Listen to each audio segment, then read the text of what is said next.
Alors,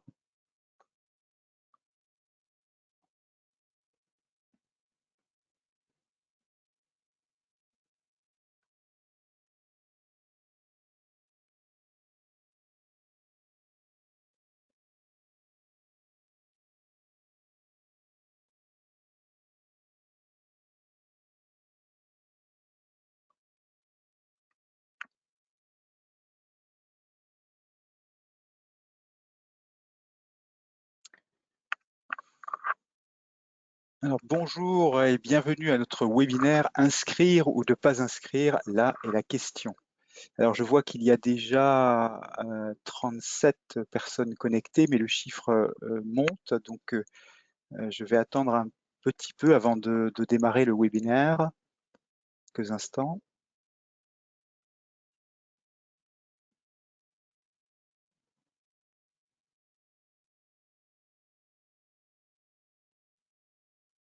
Voilà, je crois qu'on va démarrer. Voilà, bonjour, bienvenue. Donc inscrire ou ne pas inscrire, là est la question. Donc tout d'abord, je vous exprime de la part de toutes les équipes de Novagraph pour 2021 nos meilleurs vœux de bonheur, de santé et de réussite. Alors pour celles et ceux d'entre vous qui ne connaissent pas Novagraph, il s'agit d'une société membre du groupe Novum IP, donc qui est une des plus grandes structures en propriété industrielle en Europe, avec près de 400 salariés. Novagraph est un cabinet historique international de conseil en propriété industrielle qui offre des services à la fois juridiques, donc sur le légal, brevet, marque, dessin et modèle, et administratif, avec des structures dédiées pour le paiement des annuités, les validations et d'autres services associés. Novagraph gère aujourd'hui plus d'1 million d'actifs de propriété industrielle pour le compte de ses clients et représente un grand nombre des principaux propriétaires de brevets et de marques au monde. La société a son siège à Amsterdam, aux Pays-Bas, et possède des bureaux dans toute l'Europe, notamment à Londres, à Bruxelles, à Paris, à Genève, mais aussi hors d'Europe, aux États-Unis, en Chine et au Japon. Nous avons une adresse à Tokyo, par exemple, un bureau à Tokyo.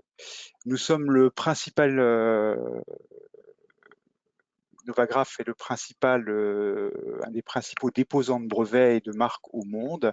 Et en marque internationale, par exemple, Novagraph est numéro 1 mondial depuis quelques années déjà, et le troisième fournisseur mondial d'annuités et de brevets. Et nous offrons une large gamme de services et d'outils pour la gestion des inscriptions dont vous entendrez parler aujourd'hui. Alors, je me présente, Éric Anderlin, je suis conseil en propriété industrielle et mandataire près l'Office européen des brevets. Je dirige depuis 2006 le département chimie et sciences de la vie du cabinet et depuis 1 an maintenant, le département contrat et inscription de Novagraph. Aujourd'hui, je suis accompagné de 2 membres du service inscription, 2 juristes, Rosemary et Anno. Bonjour Rosemary. Bonjour. Et puis Paul Roland. Bonjour Paul. Bonjour à toutes et à tous. Voilà, donc Rosemary et Paul sont tous les 2 consultants juristes, donc ils ont un master 2 en droit de la propriété intellectuelle. Et pour accompagner nos juristes inscription brevet, nous avons aussi Alexandra Di Maggio, qui est conseil en propriété industrielle, marque, dessin et modèle. Bonjour Alexandra. Bonjour à tous, bonjour Eric. Voilà, Alexandra répondra à vos éventuelles questions relatives aux inscriptions des marques, dessins et modèles. Alors nous animons aujourd'hui ce webinaire dédié aux inscriptions brevets pour vous présenter cette procédure qui est pas très connue, à vrai dire, enfin pas aussi bien qu'elle devrait l'être, mais ô combien importante. Alors une session de questions-réponses viendra clôturer le webinaire à la fin, bien sûr. Et également, nous avons mis à disposition, donc vous le voyez sur votre écran, 2 documents, une plaquette dédiée aux inscriptions qui décrit nos services au sein de Novagraph, et puis un article récemment rédigé par nos juristes sur les conséquences de l'oubli d'une inscription de changement d'adresse. Voilà, ces documents sont à disposition en téléchargement à tout moment via l'interface. Alors, je donne la parole à Paul pour entamer ce webinaire. Paul, on vous écoute.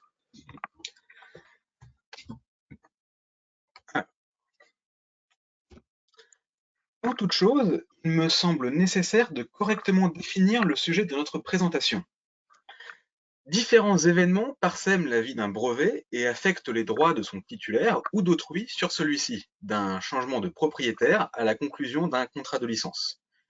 L'on appelle inscription l'acte de publicité rendant connu de tous ces événements. Il s'agit d'une procédure visant à modifier les informations présentes sur les différents registres nationaux de brevets afin qu'ils rendent compte de ces événements. Préalablement à cette inscription, tiers et offices ne peuvent pas tenir compte des changements survenus, n'en ayant tout simplement pas connaissance. Un acte non publié est toujours présumé ignoré de tous. Mais l'acte qui lui est publié est au contraire présumé connu de tous. Une fois la procédure réalisée, les offices tenant ces registres ont à prendre en compte les changements survenus. C'est également le cas de tous les tiers qui sont affectés par le brevet tel qu'il est décrit dans les registres où il est déposé. Il s'agit donc d'une procédure obligatoire à titre d'opposabilité. Et pour celles et ceux qui commenceraient déjà à avoir des sueurs froides, ne paniquez pas, la vente d'un brevet ou la conclusion d'un contrat de licence ne sera pas invalidée par cet oubli. Mais celui-ci pourrait vous empêcher de jouir de tous les droits que ces événements devraient vous offrir. Une absence d'inscription fragilise ainsi un titre de propriété intellectuelle. Non seulement celui-ci n'est pas opposable aux tiers et aux offices dans sa version la plus à jour, mais un oubli peut mener à de sérieuses difficultés, voire à une impossibilité, d'inscrire des événements à venir et de pouvoir profiter des droits qu'offriraient ces événements. Des procédures d'inscription distinctes sont nécessaires pour chacun des événements affectant la vie d'un brevet. Procédures devant être réalisées devant chacun des offices de brevet où le brevet à inscrire est déposé. Les procédures et conditions requises afin de réaliser ces demandes varient plus que grandement d'un pays à l'autre et d'un événement à inscrire à l'autre. Ce qui, comme vous pouvez vous en douter, peut rapidement mener à certaines complications. En France, par exemple, les inscriptions sont réalisées auprès de l'Institut national de la propriété intellectuelle sur le registre national des brevets. Mais vous avez également très probablement entendu parler de l'Office européen des brevets et de son registre européen des brevets. Mais avant d'entrer dans le vif des différents événements nécessitant d'être inscrits, que sont le changement de propriétaire, la conclusion d'une licence, un changement de nom et d'adresse et la conclusion d'un nantissement, abordons plutôt quelques événements qui n'ont pas à l'être, tels par exemple qu'un changement d'actionnaire majoritaire, à ne pas confondre avec une opération de fusion, un événement majeur dans la vie d'une société dont on dira couramment qu'elle change de propriétaire. Mais les brevets de cette société, eux, n'en changent pas. Cet événement n'a donc pas à être inscrit. Mais encore, si vous êtes vous-même inventeur et possédez des brevets en votre nom propre, vous n'avez pas à inscrire ou à faire inscrire un changement de nationalité. Mais attention, c'est à la seule condition que vous ne déménagiez pas. Rentrons désormais dans le vif du sujet avec l'inscription la plus connue, le changement de propriétaire. Un brevet peut changer de propriétaire de bien des façons, et contrairement à une légende des plus répandues, cela n'est en général pas dû à une soirée-jeu qui aurait mal fini. Il s'agit, généralement, et bien plus prosaïquement, d'une vente d'un titre par une personne, appelée en droit le cédant, à une autre, le cessionnaire. Ce changement peut également subvenir à la suite d'un don ou d'un transfert universel de patrimoine par une opération de fusion ou de scission, ou bien une succession. Tous les changements de propriétaire n'emportent pas un transfert total de propriété.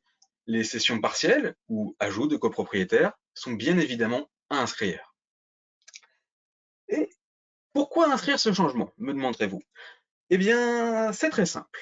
En plus de l'article L613-9 du Code de la propriété intellectuelle français, disposant que cette procédure est obligatoire, il s'agit pour un nouveau propriétaire d'une condition sine qua non pour invoquer son droit.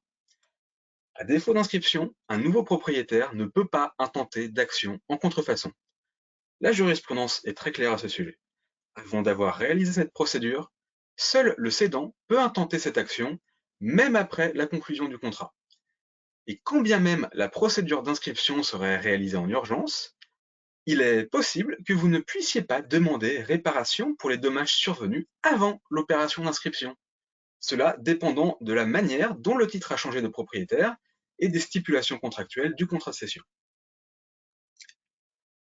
D'autres procédures, comme la saisie contrefaçon ou l'expertise judiciaire, ne peuvent pas être demandées avant qu'il soit procédé à l'inscription. Et quand bien même elle le serait, la jurisprudence, ainsi que notre expérience, nous indiquent de manière relativement absolue qu'elle serait très rapidement annulée au cours des procédures judiciaires qui suivraient. Il ne sera pas non plus possible de retirer une demande de brevet si tel était le but du cessionnaire en devenant propriétaire d'une demande de brevet. Ne pas procéder, oublier ou faire une erreur en réalisant l'inscription d'un changement de propriétaire peut ainsi être des plus coûteux, vous empêchant d'user du principal droit offert par la propriété d'un brevet. Et sans plus attendre, je vous laisse entre les mains de ma collègue Rosemary afin de traiter des contrats de licence. Merci. Alors, une licence permet au titulaire d'un brevet, appelé le concédant de licence, d'autoriser une autre personne, le licencié, à utiliser le brevet en question, en contrepartie d'un prix fixé par les parties. Cette autorisation peut être limitée dans un domaine, dans le temps et ou dans l'espace. Il faut distinguer les licences exclusives et non exclusives. Une licence exclusive consiste à apporter au licencié un monopole sur le brevet. Le titulaire n'accorde donc qu'une seule licence et s'interdit d'utiliser lui-même le brevet. Dans toute autre hypothèse, il s'agit d'une licence non exclusive. Donc une licence n'est pas un transfert de propriété, alors pourquoi l'inscrire? Tout d'abord, cela permet au titulaire de faire savoir qu'il n'est pas en train de tolérer une contrefaçon. Mais surtout, cette licence donne des droits, et comme avec un transfert, il faut en informer les tiers pour que ces droits leur soient opposables. Alors, en cas de contrefaçon par un tiers, d'une part, le titulaire pourra agir en justice, et d'autre part, et sous certaines conditions, le licencié pourra revendiquer certains droits qu'il aura rendus opposables. Et ces conditions varient selon les pays. Vous voyez ici 3 exemples, la France, l'Allemagne et le Canada. En France, par exemple, il est possible d'inscrire les licences exclusives comme non exclusives. Le Code de la propriété intellectuelle précise qu'en cas de contrefaçon, le licencié exclusif peut agir de sa propre initiative, tandis que le licencié non exclusif peut seulement se joindre à une action intentée par le titulaire, à la condition d'être inscrit bien sûr. Il faut aussi noter que lors d'une requête en renonciation ou en limitation, le licencié inscrit, qu'il soit exclusif ou non, doit donner son accord, sinon la requête est rejetée. En Allemagne, il est possible d'inscrire une licence exclusive, mais pas une licence non exclusive. La licence non exclusive donne donc seulement droit à une autorisation d'utilisation et pas à une quelconque indemnisation. Au Canada, on peut inscrire les 2 types de licences qui permettent toutes deux d'agir en justice. Le Canada nous offre également un exemple de l'intérêt d'inscrire une licence exclusive ou non. En effet, dans un arrêt de la Cour d'appel de Québec de 2001, une société ayant une licence n'avait pas procédé à son inscription. Le brevet en question a ensuite été cédé par son titulaire à un acquéreur. Le nouvel acquéreur n'a pas souhaité poursuivre cette licence et la Cour d'appel lui a donné raison, en décidant que la licence n'étant pas inscrite, l'acquéreur n'était pas lié. Et ce, même s'il avait connaissance de l'existence d'une telle licence avant l'acquisition. On voit donc avec cet exemple que le fait de ne pas inscrire peut emporter une perte de droit. Je laisse la parole à Paul sur le sujet des changements de nom et d'adresse. Le changement de nom ou d'adresse du titulaire d'un titre est un changement dans l'identification de ce titulaire, qui n'affecte pas directement le dit titre. La confusion entre un changement de nom et un changement de propriétaire, que nous avons étudié à l'instant, est des plus communes. Une technique simple existe afin de prévenir toute erreur. Il suffit de regarder le numéro identifiant de votre société ou de votre entité. En France, il s'agit par exemple du numéro SIREN. Si ce numéro est le même avant et après le changement survenu dans la dénomination, alors il s'agit d'un changement de nom. Mais si ce numéro change, il s'agit d'un changement de propriétaire. Une distinction qu'il est plus que préférable de connaître, les procédures d'inscription variant grandement de l'une à l'autre, aussi bien en termes de conditions que de coûts.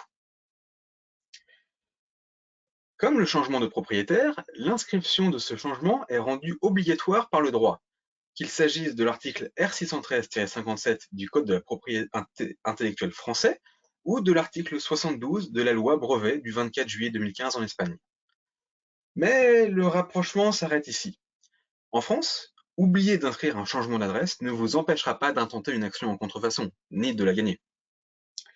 En revanche, ce point sera soulevé par la partie adverse, ce qui mènera à des discussions, l'échange de mémoire entre avocats, donc des coûts supplémentaires, ainsi que la perte d'un temps valant, très littéralement, de l'argent. Une situation commune, pour les titulaires ne faisant pas appel à l'aide d'un conseiller en propriété intellectuelle, est la non-réception du courrier pour cause de déménagement non déclaré. En France ou au Japon, les notifications des offices, d'irrégularité, de paiement, de taxes de renouvellement ou de procédures d'opposition sont envoyées à l'adresse indiquée sur les registres. À défaut de réponse à ces demandes, le titre en question peut se retrouver déchu pour un changement d'adresse dont l'inscription n'a pas été réalisée. Le changement de nom et d'adresse est un événement que l'on voit souvent ignoré, ses conséquences étant pourtant très loin d'être négligeables. Nous allons désormais aborder un événement dont l'inscription connaît de grandes spécificités, le nantissement. Nantir un brevet, c'est le fait de proposer un ou plusieurs brevets en garantie d'une créance. En termes plus juridiques, le nantissement est une sûreté réelle, au même titre que l'hypothèque ou le gage, mais qui porte sur une catégorie de biens différente et qui obéit donc à un régime juridique différent. Une fois encore, l'intérêt de l'inscription est d'en informer les tiers, essentiellement pour que le créancier puisse faire valoir son droit si le titulaire du brevet ne rembourse pas sa dette. Selon les pays, le nantissement peut ou doit être inscrit sur le registre national des brevets et ou sur un registre distinct destiné aux sûretés, dont le nantissement fait partie. En France, le Code de commerce prévoit que le nantissement soit d'abord inscrit au greffe du tribunal de commerce, puis soit inscrit à l'INPI dans les 15 jours qui suivent, sous peine de ne pas être inclus au nantissement. Enfin, il faut noter que, comme pour le licencié, lors d'une requête en renonciation ou en limitation, le créancier inscrit doit donner son accord, sinon la requête est rejetée. En Espagne, toutes les sûretés, donc le nantissement y compris, doivent être inscrites dans un registre spécifique, lequel informe automatiquement le registre des brevets. Le Japon, quant à lui, accepte uniquement les nantissements sur les brevets délivrés, ce qui est le cas dans beaucoup de pays asiatiques. Il faut aussi noter que le montant des taxes officielles y est proportionnel au montant de la créance protégée par le nantissement. Il peut donc être judicieux de préparer un document indiquant le montant de la créance qui est protégée par le brevet japonais uniquement, plutôt qu'un contrat englobant les brevets nantis dans le monde entier, avec une créance qui serait donc bien plus importante. Je poursuis avec les délais qu'il faut bien garder en tête. En matière d'inscription, comme pour tout ce qui concerne les brevets, il y a un grand nombre de délais à respecter. Nous allons vous présenter ces délais sur 3 niveaux. National tout d'abord, puis au niveau de l'Office européen des brevets, dit OEB, et pour finir au niveau de l'Office mondial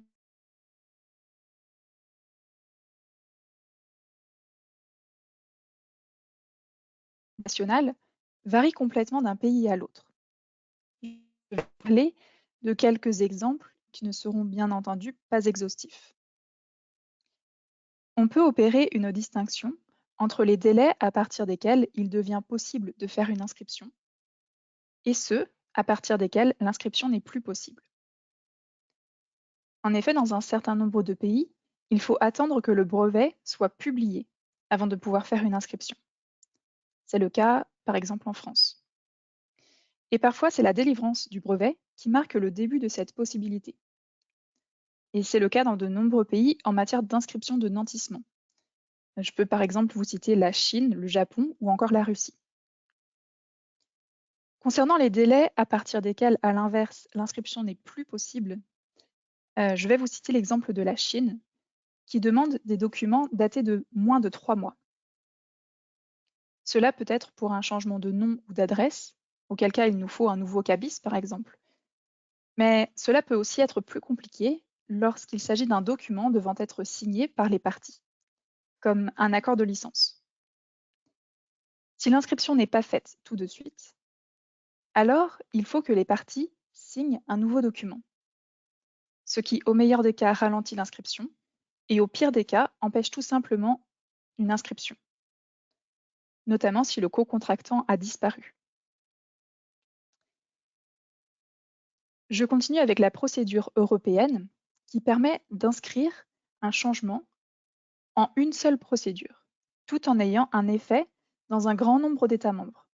Attention toutefois, certains États membres ne procèdent pas au changement de manière automatique et demandent à ce qu'il leur soit transmis le document qui est délivré par l'OEB.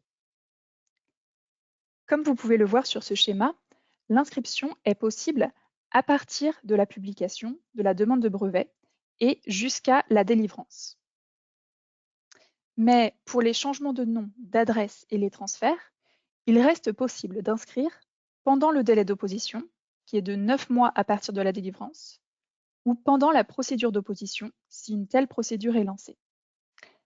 Attention, si l'on n'utilise pas cette procédure européenne tant qu'elle est possible, il faut ensuite inscrire le même changement dans tous les pays de manière individuelle, ce qui engendre des frais supplémentaires conséquents. Enfin, la procédure internationale PCT permet elle aussi de procéder en une seule fois à l'inscription d'un changement dans tous les pays où le brevet sera étendu par la suite. Il est possible d'inscrire un changement avant même la publication, mais l'inscription doit impérativement être faite avant les phases nationales, c'est-à-dire dans les 30 mois, dans les 30 mois suivant le dépôt prioritaire. Il faut noter que seuls les changements affectant le titulaire, les changements de nom, d'adresse et les transferts peuvent être inscrits auprès de l'Office mondial de la propriété intellectuelle, ce qui exclut donc les licences et les nantissements. Une fois encore, j'attire votre attention sur le fait que si ce délai de 30 mois n'est pas respecté, il faut inscrire le même changement dans chaque pays de manière individuelle et donc pour des coûts démultipliés. Pour éviter tout délai manqué, nous vous conseillons de venir nous consulter dès que possible lorsque vous avez connaissance d'un changement en cours ou à venir. Je laisse la parole à Paul sur les difficultés pouvant être rencontrées lors des inscriptions. Du fait de la diversité des événements pouvant être à inscrire et des conditions spécifiques à chacun des pays du globe où elles doivent être réalisées, de nombreuses difficultés peuvent rapidement survenir. La diversité des documents justificatifs à fournir à titre de preuve est la première. Non seulement ceux-ci peuvent varier d'un pays à l'autre pour une même inscription, mais les informations qu'ils doivent contenir varient également, en plus de la langue dans laquelle ils doivent être présentés. De nombreuses confusions peuvent rapidement apparaître. L'une d'entre elles est la procédure de légalisation, une procédure par laquelle une entité publique authentifie un document afin qu'il puisse servir de preuve. Dans certains pays signataires d'une convention internationale, cette procédure est uniformisée et se dénomme apostille.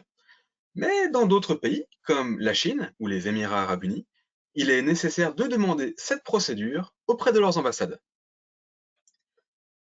Mais toutes les difficultés ne naissent pas de variations dans les différents droits procéduraux. Loin s'en faut. De nombreuses surprises peuvent également naître des brevets eux-mêmes. Il nous est par exemple arrivé de devoir procéder aux inscriptions de plusieurs brevets dans plus d'une dizaine de pays pour un de nos clients. Brevets présentant le nom de leur titulaire sous plus d'une dizaine de versions et graphies différentes, selon les titres et registres associés.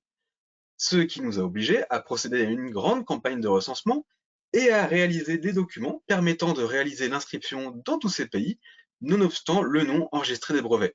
Le coût d'inscription des changements de nom afin d'uniformiser toutes les informations présentées a ainsi pu être économisé. Pour un autre exemple, lors d'une autre opération d'inscription, nous nous sommes aperçus qu'un seul des brevets, états-unien en l'occurrence, présentait une mauvaise orthographe du nom du titulaire. Erreur qu'il fallait rectifier afin de réaliser l'inscription souhaitée. Il a pour cela fallu retrouver tous les inventeurs de l'invention brevetée afin de leur faire signer une version rectifiée de l'acte de cession d'invention de leur part vers le titulaire actuel. Enfin, pour une dernière anecdote, une grande difficulté peut naître des chaînes d'inscription incomplètes. Il nous est arrivé de nous rendre compte que l'inscription de certains événements n'avait pas été réalisée pour certains brevets, nous empêchant de réaliser celle d'événements ultérieurs. Et la société qui était propriétaire de ces titres à l'époque des événements à inscrire étant aujourd'hui disparue, les documents à titre de preuve ne pouvaient plus être signés. Nous avons donc dû dépoussiérer notre plus beau chapeau et effectuer des fouilles afin de retrouver les documents nous permettant de démontrer les chaînes de droits successifs et d'obtenir les documents permettant de réaliser les inscriptions. Par ces quelques informations que nous avons balayées, on observe une grande variation des procédures. Leur réalisation peut se révéler compliquée avec seulement 1 ou 2 brevets, mais avec plus de titres, on peut rapidement se noyer. Il est donc bien plus économique et sécurisant, afin de ne pas commettre une erreur qui devrait par la suite être rectifiée, de faire appel à Novagraph Technologies, gérant la réalisation des procédures d'inscription de A à Z et vous fournissant des documents prêts en main que vous n'aurez plus qu'à signer, ainsi que des conseils avisés et personnalisés pour répondre à vos besoins propres.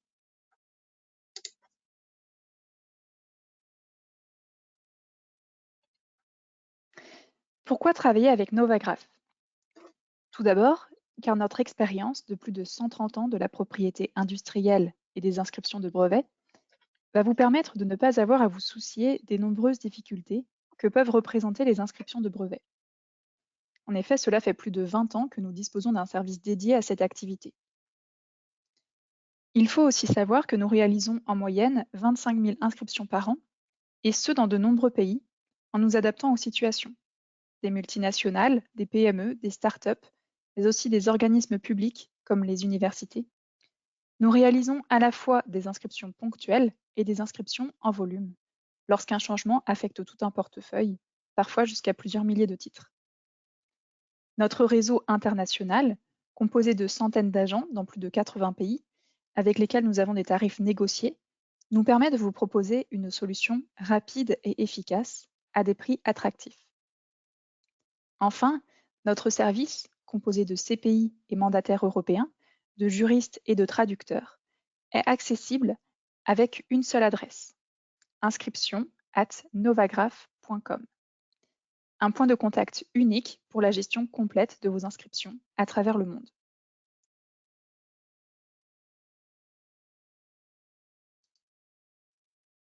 Merci beaucoup Rosemary, merci beaucoup Paul. L'exposé montre que les inscriptions ne sont pas si simples qu'on peut le penser de prime abord. Et j'ai été moi-même surpris quand j'ai repris ce service il y a 1 an par la très grande diversité des exigences légales d'un pays à un autre. Je pense qu'on n'a pas meilleur cas pour voir toutes les situations possibles, imaginables que dans le domaine des inscriptions. Et cette organisation que nous avons mise en place permet d'éviter et d'économiser des frais. Nous avons vu des sociétés spécialisées, mais non conseil en propriété industrielle, dans diverses activités, proposer des tarifs excessivement bas, et puis ces clients qui viennent vers nous ensuite nous font remarquer qu'ils ont été exposés à des dérives financières très inconfortables pour l'entreprise, en plus des dérives administratives qui ont conduit à des pertes de temps considérables. Alors nous avons mis en place à la fois des procédures et à la fois par ce réseau d'agents une sécurisation des informations dont nous disposons pour optimiser pour nos clients le confort de travail, comme Rosemary vous l'a dit et Paul, avec des documents clés en main à signer, et puis une prise par nos services de l'ensemble des problématiques qui peuvent être soulevées par les inscriptions. Voilà, alors je laisse là, si vous avez des questions là, de la part des participants, vous pouvez, par le biais du chat, donc poser vos questions sur les inscriptions de manière générale. J'attends quelques instants.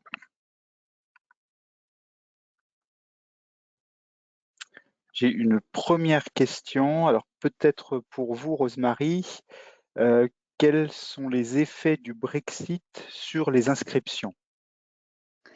Oui, alors je vous remercie Eric. C'est vrai que le Brexit impacte aussi les inscriptions de brevets. Il devient maintenant obligatoire de désigner une adresse de service qui soit basée sur le territoire du Royaume-Uni, alors qu'avant, on pouvait faire une adresse de service basée en Europe. Mais pour cela, nous travaillons avec notre filiale Novagraph au Royaume-Uni, ce qui nous permet d'assurer la continuité du service sans qu'il n'y ait plus de conséquences que ça de ce côté-là. Oui, donc il n'y a aucun effet au niveau de notre clientèle sur ce Brexit en matière d'inscription, puisque nous avons, par notre procédure interne, depuis le 1er décembre, d'ailleurs mis en place une procédure qui permet de travailler avec notre filiale à Londres pour ces inscriptions. J'ai une autre question, c'est pour les marques, Alexandra, donc c'est pour toi. Donc quel est l'effet quels sont les effets ou difficultés, qu'est-ce qui se passe au niveau des marques internationales? Voilà, Alors,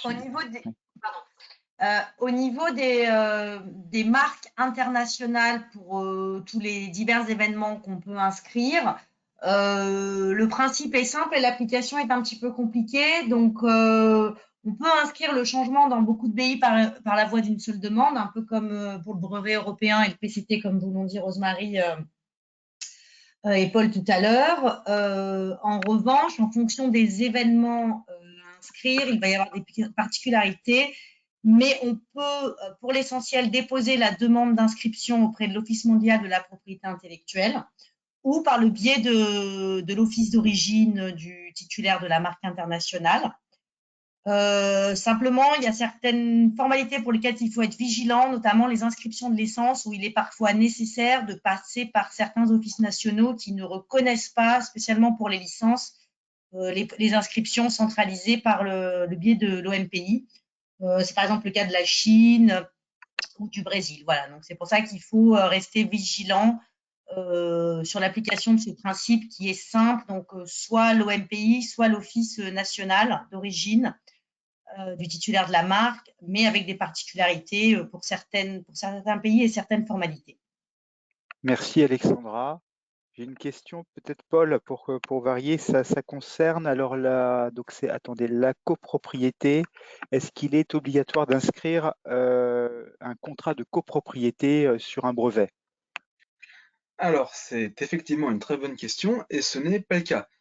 C'est important d'inscrire les copropriétaires d'un brevet et en droit, chacun de ces copropriétaires pourra indépendamment intenter une action en contrefaçon de son côté s'il constate une infraction, mais il n'aura pas besoin d'attendre son autre copropriétaire. Des détails comme les codes-parts de copropriété ou la relation spécifique qui peut unir ces deux copropriétaires n'a pas d'effet en droit sur les tiers et les offices et n'a donc pas à leur être révélé. Merci Paul. Une dernière question peut-être. Il y a quelqu'un qui pose la question, peut-être Rosemary. Est-ce que les documents doivent être en anglais? Alors, nous avons en fait souvent, ça va dépendre du pays dans lequel on souhaite faire l'inscription. Beaucoup de pays acceptent la langue anglaise, mais ce n'est pas le cas de tous les pays. Donc parfois une traduction est nécessaire et parfois aussi nous avons, grâce heu, aux agents locaux avec qui nous travaillons, nous avons une grande quantité de documents bilingues, qui permettent donc, à la fois d'être en anglais et selon le pays, en espagnol, en portugais, en chinois et cetera. Oui, donc on a monté une base en fait documentaire bilingue qui permet à nos clients de signer des documents en pleine connaissance de ce qui est écrit dans la langue qui est une langue d'un pays local et que nous maîtrisons pas forcément. Voilà, merci beaucoup Rosemary, Paul, Alexandra. Si vous avez des questions, d'autres questions, alors je n'en vois pas pour l'instant. Attendez, alors hop, je regarde parce que mon écran s'est fermé. Alors quelqu'un dit, on peut dire que le problème est qu'en fait les inscriptions ne sont jamais obligatoires. Non, non en fait, elles sont obligatoires dans certains cas et dans d'autres non. En réalité, il vaut mieux vérifier auprès de son conseil en propriété industrielle si le changement qui est survenu sur le titre de propriété industrielle doit être inscrit ou non auprès des offices. Donc tout dépend du changement lui-même, du pays dans lequel l'inscription doit avoir lieu. Et ça nécessite une vérification. Donc, c'est la raison pour laquelle nous avons pour ce service des juristes hein, avec un haut niveau d'expertise. Et puis d'autres, on avait un traducteur spécialisé, également juriste de formation à l'origine. Donc, voilà, à chaque inscription, je dirais, ou à chaque changement qui affecte un titre de propriété industrielle, il est nécessaire d'y regarder de plus près pour voir comment ce changement peut affecter ce titre s'il n'est pas inscrit et donc déterminer l'obligation d'inscription. Voilà, donc nous avons écoulé le temps de ce webinaire. D'autres webinaires sont en préparation. Je ne vous dis pas plus au sein de Novagraph, donc on fait ça très régulièrement. Merci beaucoup de vous être connectés pour l'écoute de ce webinaire. Nous avons eu le plaisir à le présenter aujourd'hui. Une version anglaise sera présentée dans quelques jours. Donc voici nos coordonnées pour terminer. Donc sur la dernière slide de présentation, Paul, vous pouvez peut-être passer sur la photo suivante. Voilà pour nos coordonnées. Merci encore et puis nous espérons vous accompagner en 2021. À bientôt. Au revoir.